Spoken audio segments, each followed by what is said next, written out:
The fact that Boston's port had been shut down and basically Boston had been put under military control was very troublesome indeed.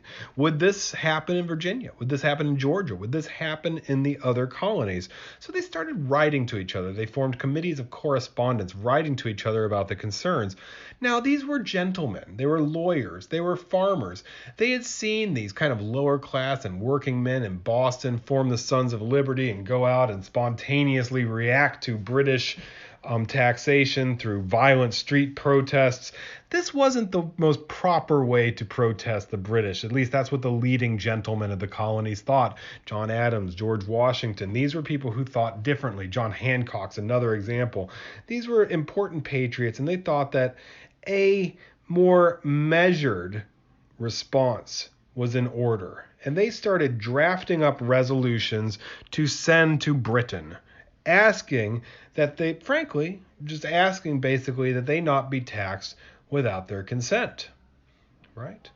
That was the First Continental Congress. In the meantime, things get worse. In 1775, war actually breaks out. The battles of Lexington, Concord, and Bunker Hill were the first battles of the war. You can look at slide number 25 if you want to see the route that the British took. What happened was that the British were well aware that out in the countryside, New England colonists were stockpiling weapons, drilling, putting militias together, getting ready to fight.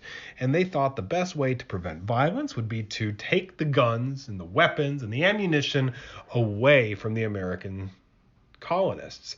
So in the middle of the night, the British march out towards Concord, Massachusetts, where they understand there is a great store of weapons and ammunitions to be caught. The Americans were well aware that the British were planning on making this march on Concord, and Paul Revere was sent out as a messenger to warn the countryside that, of course, the British are coming. The British are coming, right? This is one of the most famous cries in American history. The British are coming. The British are coming. One up by land, two up by sea. This was to spread the news that, of course, the British were on their way. And as this news, the British tried to march out to Concord quietly, but the Americans knew they were coming, and they were ready to meet them at every step along the way. The first battle takes place at a bridge on the way out to Concord near Lexington.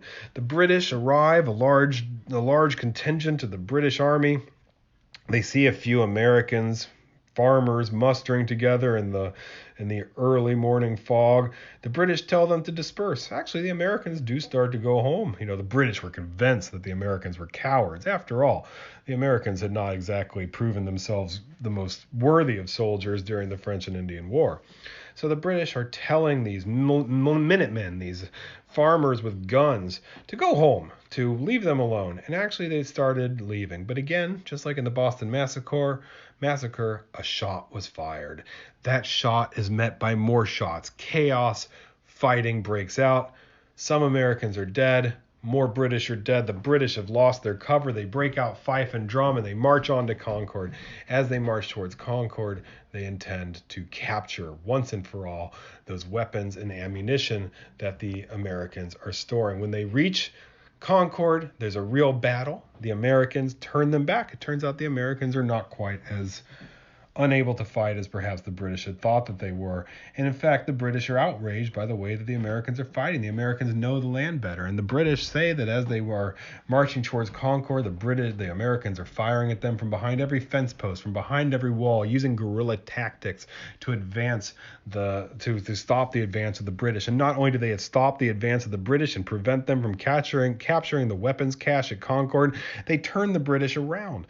And the British, they have to keep, they're running, they get reinforcements, but along the way back to Boston, American military men, militiamen, farmers with guns are meeting them at every step along the way, at every corner of the road, firing at the British. If the British hadn't received reinforcements, it's possible that General Howe's entire detachment would have been destroyed. Now, when the British do make it back, or what's left of their army makes it back to Boston, the Americans go after them. Now, the Americans capture Bunker Hill. Technically, it's Breed's Hill, but let's just refer to it as Bunker Hill here. They capture Bunker Hill. The British, they send not one, not two, but three waves of attack up this hill to try and dislodge the Americans from the top of Bunker Hill. As the British are going up the hill to try and get the Americans to move on, the Bostonians, who have taken the top of the hill, they keep firing at them, mowing them down. All in all, there are 1,000 casualties. 1,000 casualties as the British do ultimately capture Bunker Hill, but at a great cost. Thus, the war has broken out. And the Americans, the Continental Congress, now remember, these militias had been arranged spontaneously. There had been no general oversight. There was no army that connected all of the American colonies yet, right? That had been the British Army in the past. So back to slide number 23, what we see is that the response is the Americans now form a second Continental Congress, once again made up of the most elite gentlemen, lawyers, and planters from all across the colonies who want to have a measured, reasonable, well-rehearsed response to the British invasion. What they say is that, on one hand, if you guys stop taxing us, we'll tell everyone to lay down their arms. But on the other hand, we're going to raise an army in case more of this fighting happens like it's happening in Boston. Of course, the resolution meets the British. It's called the Olive Branch Petition. They throw it away, right? Why? Because the British cannot allow American soldiers to fire on them and maintain their authority. It looks like blows will decide. The war has effectively begun. If you turn to slide 27, you will see that fighting breaks out. Now, this is still just a localized rebellion. The Americans don't want their independence. They just want the British to stop taxing them without their consent. But as Americans and British people start killing each other, war is becoming increasingly inevitable. Down in Virginia, Lord Dunmore, the governor of Virginia, who had actually been out in the Ohio River trying to fight Native Americans to procure land in the Ohio River Valley for Virginians, is forced to come back to the capital of Virginia and to deal with the crisis that has broken out there. Well, what he does is he is removed from the capital of Virginia, and he has to go to his warship, which is waiting for him in Norfolk, which is the harbor of Virginia. From there, he issues a declaration. And what he says is that any slave, any enslaved person or indentured servant who runs away from their master and joins the British will not only get their freedom, they will also get the opportunity to join a battalion which will fight the Americans.